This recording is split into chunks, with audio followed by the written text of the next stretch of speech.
As members of GUSII County Assembly, we have received an invitation from the head of state, who is the President of Kenya, William Samoei Ruto, that the leadership of GUSII County, MCS, both elected and nominated, to pay a courtesy call on him in State House.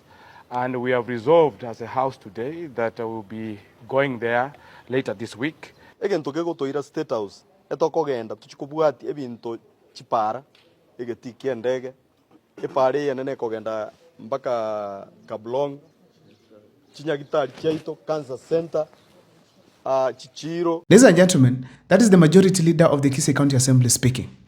If you listen to him and look at his eyes, you can think that he's sure he's saying the right thing, and whatever he's going to do in State House, it is what the Constitution mandates them to do. Ladies and gentlemen, let me take you through on some of the roles of the MCS. Number one, representation, in that MCS represent the interests of the people of their wards. Number two, it's legislation, where they pass laws, make and pass laws for the county to guide development and service delivery. Number three, it is oversight, where the MCS monitor how the county government, including the governor and county officials, use resources. Ladies and gentlemen, the other bit is budget approval, in that the county government prepares a budget but through the executive, and then they forward it to the county assembly for approval. Implementation, no, actually impeachment of, they also have impeachment powers, where they can impeach the governor from office. Ladies and gentlemen, when you look at what the Constitution provides for the MCS and listen to what they are saying as far as going to State House is concerned, there's nothing completely that merges somewhere.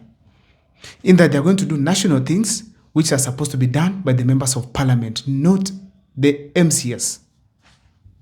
Ladies and gentlemen, then what are these people going to do in State House? Why are they going to State House? First of all, let me take you through also what the county governor is supposed to do, because Simbarat is the one going to lead the team to the State House. Remember, this is the only county assembly that is going to adjourn its functions completely. Actually, they have said that they have stopped the activities basically to visit State House. So what are the county governor roles? First of all is to head the county government, executive committee, lead the county executive committee and oversee its work, manage, coordinate departments and services. In a nutshell, the county governor has a budget. First, money is allocated for counties. The governor receives them, makes the budget, forwards to the county assembly for approval, and then now the county governor ensures that all these things that have been approved from the county assembly have been implemented, in that if it's development projects, they have gone to every part. And they have gone to every part equitably.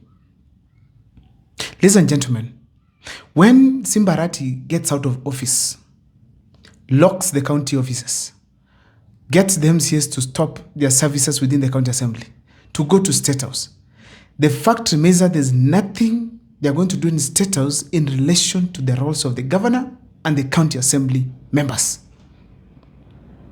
Now, let me go back to the question that I just raised here. What is taking them to State House, despite of all this?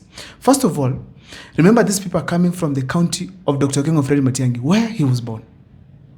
Ladies and gentlemen, these leaders have gone at the time when Dr. King of Matiang'i has announced that it will be on the ballot come 2027. So therefore, it is not a coincidence that these people have just gone to State House. What really takes them there? Before I take you through that, if this is the first time you're watching my videos at Mokwa Times, please take a second or two to subscribe, like, and comment, because that is the best support you can always give this channel. Thank you so much for those who've been calling me, texting me, and even supporting the channel. May God bless you so much. That's how we get to grow here. Let me dive into this topic here today without much wasting of time. What is this really that is taking the members of county assembly and the governor and the entire GUSII county government, of course, to State House? Number one, it's to undermine Dr. King of Matiang'i's candidature. Once they go to State House, they create a perception that Dr. King of Matiang'i is weak from the GUSII region, is not in control of the entire GUSII region. It is, of course, very shameful to realize that the people who are heading to State House to undermine Dr. King of Matiang'i are the people whom Dr. King of Matiang'i helped back in 2022, like Simbarati. And if you check closely, these are the people who should be at the forefront to deliver and be able to also support Dr. Okengo Fred Matiang'i's bid. But now they've abandoned him all the way to State House. Number 2 reason is this: greed. Greed. These people, they want money. It is believed that once you go to State House, there's a huge amount of money you are given. And everyone wants to be given this money. So the MCAs, the governor, and the entire, allegedly, they might also be going to State House to get their share. Remember, first of all, let me take you through this. So far, this is going to be the second meeting in State House by President William Ruto with the people from the GUSII region, special leaders. And they discussed all the issues that these MCAs are also going to discuss.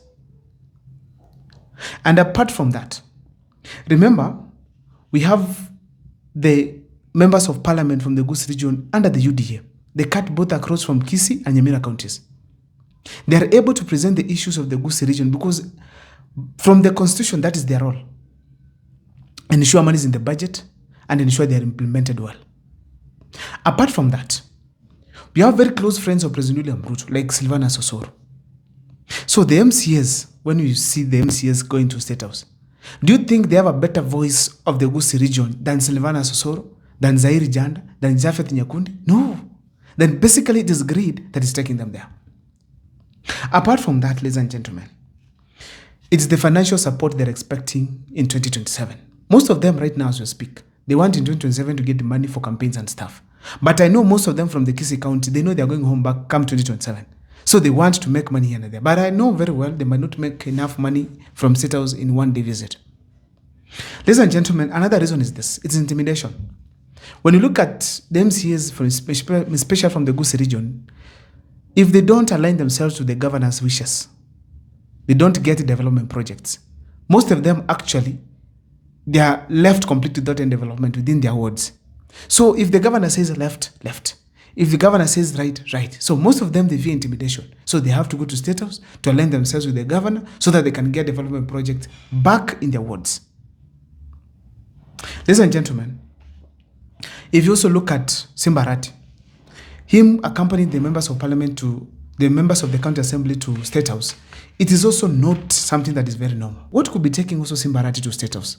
First of all, for those who know very well Simbarati, it was against William Ruto from the start. But now changing mind suddenly, being the friend of President William Ruto, there must be something that is not right somewhere. And I feel strongly that one of them could be the academic issue. Most of the leaders as we speak in the country, they don't have papers. And Simbarati is one of them who has been alleged not to have papers. So he fears if he does not go to State House, probably face the consequences. Secondly, it could be corruption issues. If there's a possibility that Simbarati might have engaged in any form of corruption and the government is aware, then he has to dance to the tune of the government. Therefore, he has to go to State House whether he likes it or not. Also, it's the issue of, let me call it, being ambitious. As we speak today, Simbarati also wanted that to become the leader of the GUSII region. But Dr. Okengo Fred Matiang'i is coming in, has spoiled everything for him. So he feels bad. He could be the one in that position. And he feels that maybe after becoming the governor now, he can have that chance. So the fact remains as we speak today, Simbarati is feeling it's not good. Should be him, not Dr. Okengo Fred Matiang'i. In a nutshell, the entire aim of the visit to State House is basically to create a perception that will be able to finish Dr. Okengo Fred Matiang'i as far as the 2027 general elections are concerned. I don't know what is your take, but on the comment section, you can be able to share with me. Tell me what you think and what you feel about the visit of the MCAs to State House. See you next time for more videos.